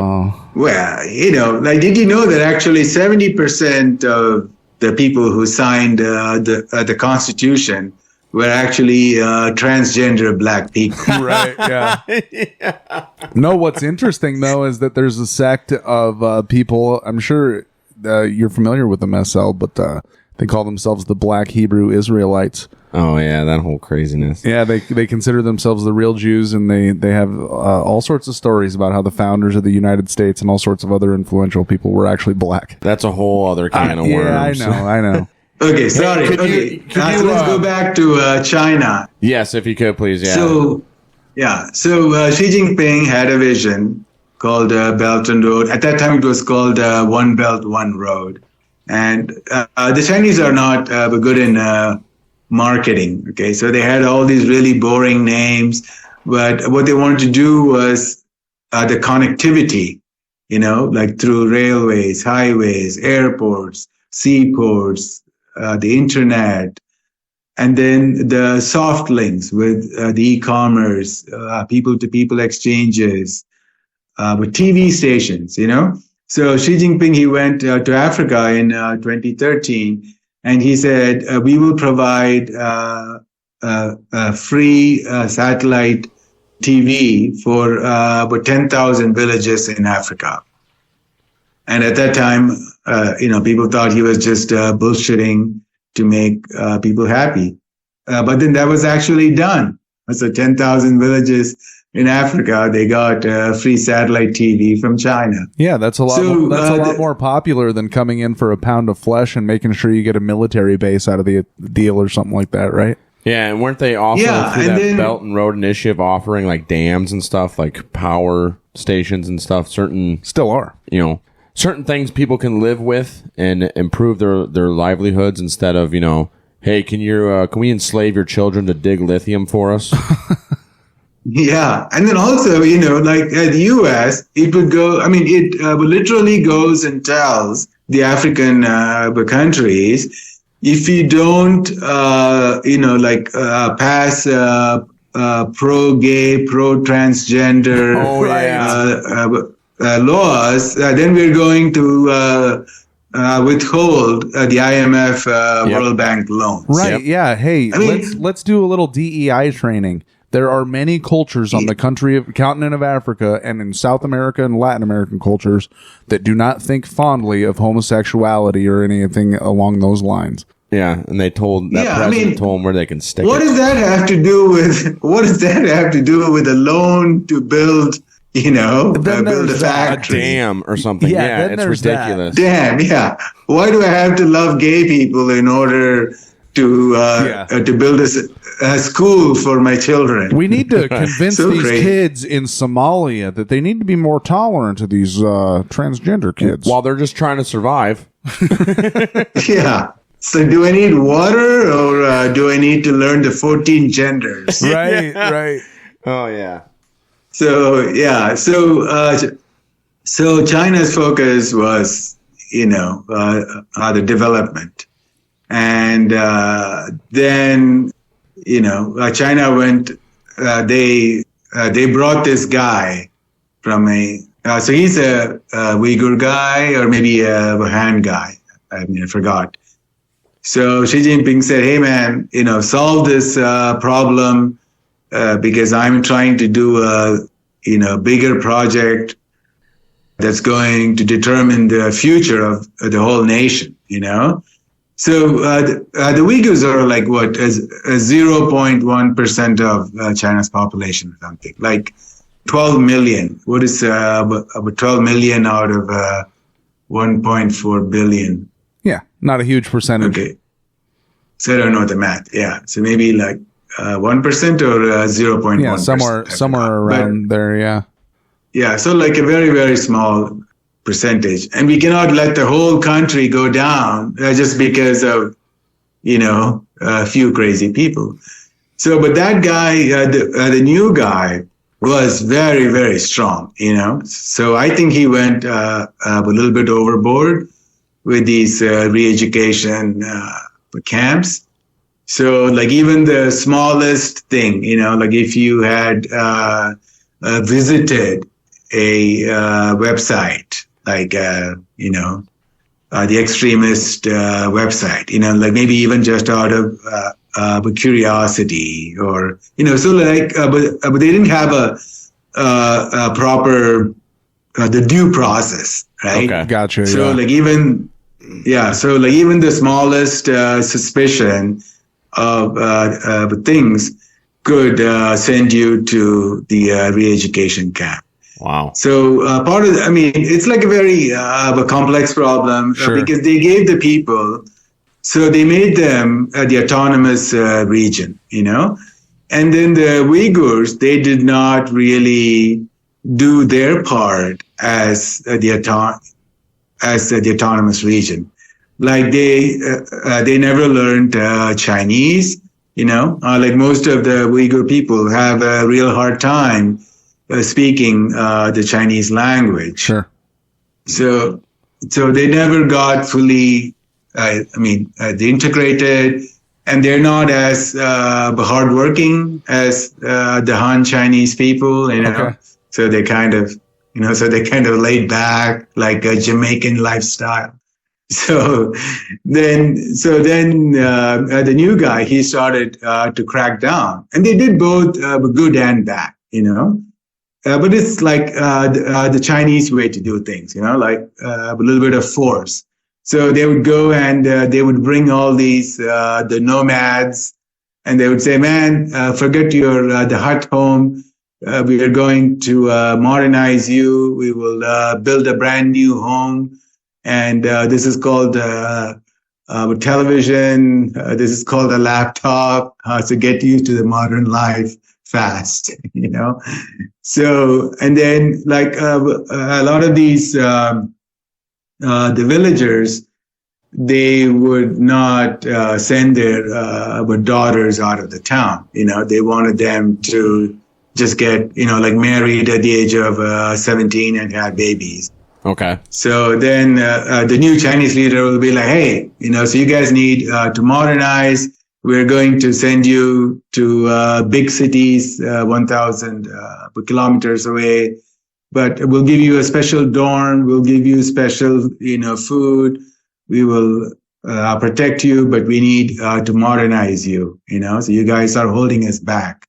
So they did some forceful things, you know, which would not be agreeable in many other parts of the world. But they did it for the good of the Uyghurs and for the good of the Chinese people. Sure, you know? yeah, it's so that sort of a concept is something completely foreign to what we would be used to here in the upper Midwest of the United States of America, right? Yeah, yeah. So, for example, you know, like say, like if you find a black community or the Latino gang neighborhood, you know, where the people are suffering, you know. Yeah. So a few gang members, they ruin the entire black community, and they don't have proper schools, and the kids are not able to go to school, and the Latino kids are not learning the language, you know. So how do you handle that? You know, so you can just send people to prison, right? Yeah. Yeah, and they can work for pennies on the dollar. Yeah. So, you know, so you can say, oh, I'm not an authoritarian government, but then I send like 20% of the young black men to prison.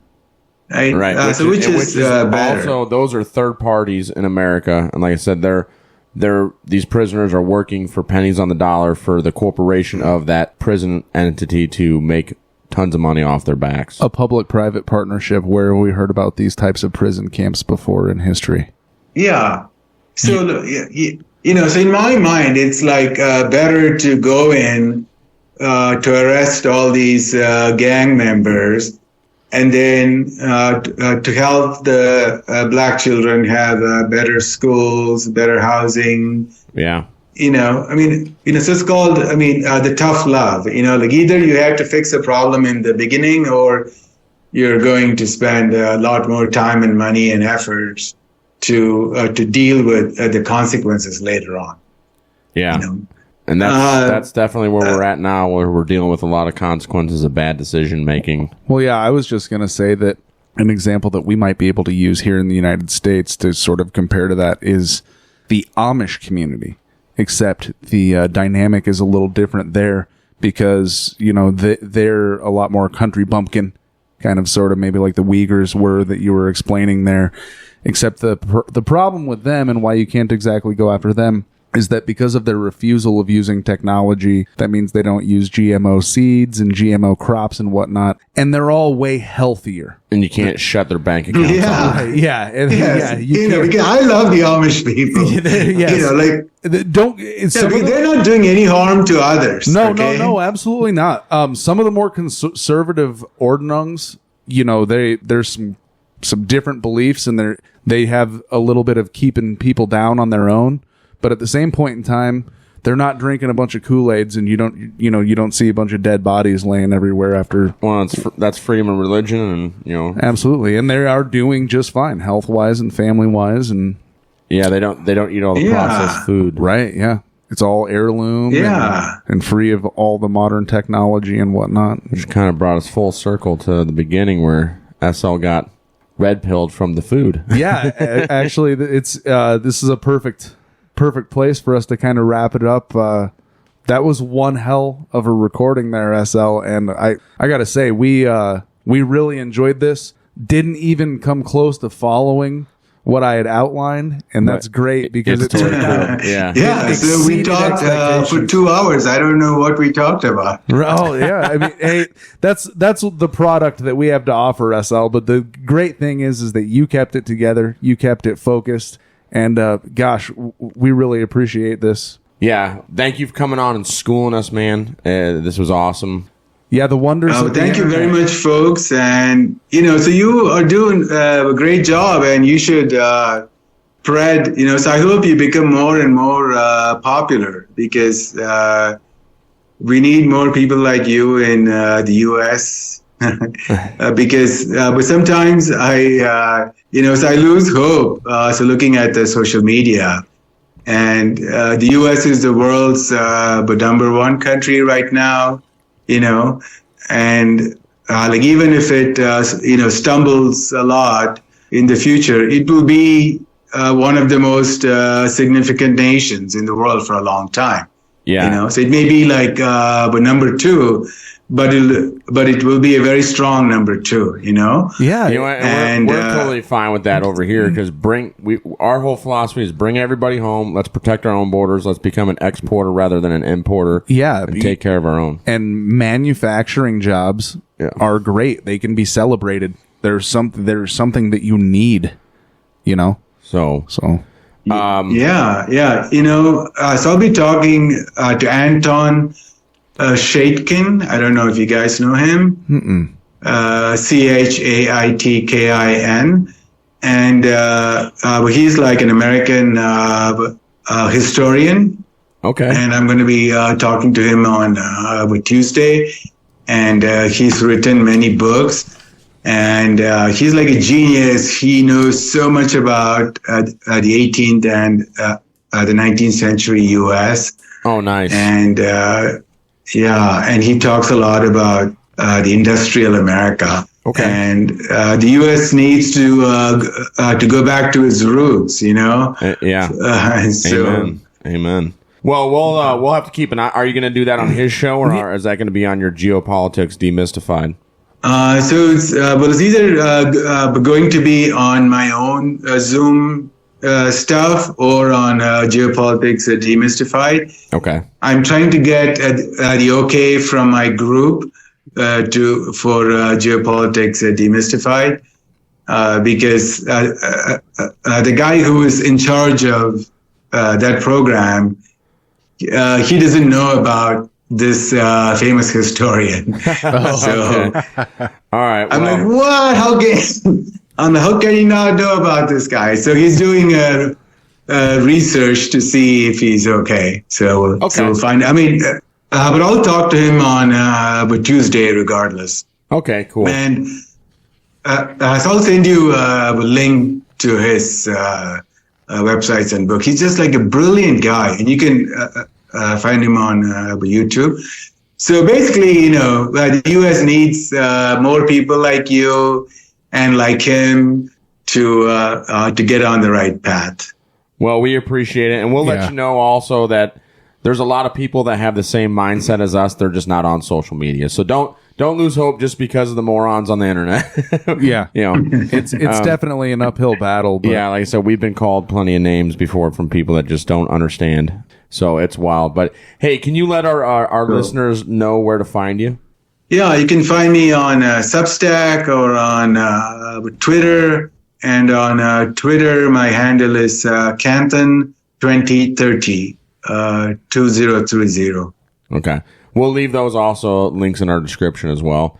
So cool. Yeah, hey, thank you so much, guys. Yeah, hey, we really appreciate it. And again, this was an honor, and you really humbled us. Thank you for joining us. Yeah, thank you so much. We really appreciate it. Thanks a lot. Have a great rest of your Saturday afternoon. Bye. All right, see you, man. God bless. Bye. Bye, guys. And we'll go have some Scotch. Oh, whiskey. Yeah. All right, we will have to do that. Well, yeah, we will do that in your honor. We for will. This victory. It'll be for you. All right, thanks, SL. Okay, thanks, SL.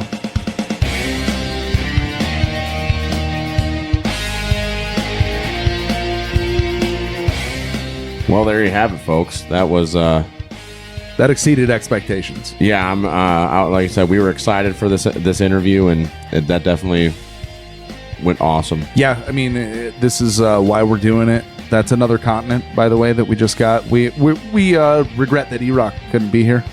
He's doing band stuff again. Being a rock star. Yeah, it's that time of the year, so. But yeah, we got Asia, and more particularly the Indian subcontinent, knocked out with a China expert.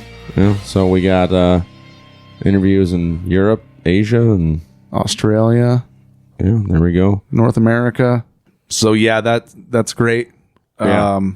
Like I said, we don't necessarily agree with SL on all of his politics, obviously, but we can all agree that, like we said in the beginning, the American empire, it needs to end. This world police crap needs to go away because it's not doing us any good. That's right. The American people is not doing us any good. And by the way, sticking our head in the sand only delays the inevitable. It only makes the cure worse. It only makes that spoonful of whatever you got for your ailment less sugary. Yeah. And we got to be ready. Teepee, when I said earlier that I'm hoping for just a standard of living crisis. Yeah. Because you and I, we can live second or third world. We're fine with that. Nobody can live through a nuclear holocaust, right? Right, exactly. But there's a lot of people that are going to freak out, even if all that happens is we lose sort of a first world status and we go back to a second world, and you got to fucking... Well, they're going to freak out. It's going to be interesting how the American people handle it, if it even happens in that manner at all. So we'll see. Only time will tell. So if you guys like the show, please follow, subscribe, share, hit the like button on YouTube and Rumble. Follow our Rumbles and YouTube as well. Yeah, go give SL all those follows and likes, subscriptions. Yeah, we'll leave his descripts or his links in the description. Follow us on X at Iowa Talk Guys. Follow us on Instagram at Iowa Talk Guys _podcast. Follow us on YouTube and Rumble at Iowa Talk Guys. And always remember, don't eat the yellow cake. Don't eat the yellow snow. And don't stick your head in the sand when you're faced with this inconvenient information. That's right. Yeah, hey, thanks again, SL. Iowa Talk Guys. Out. Hi, good night, everybody.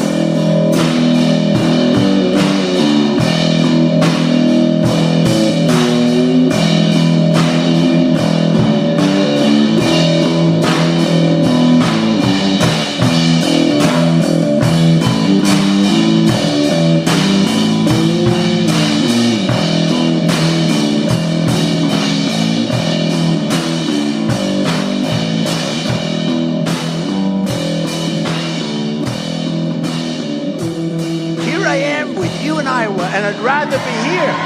I'd rather be here. So thank you very much. Very nice. Appreciate it.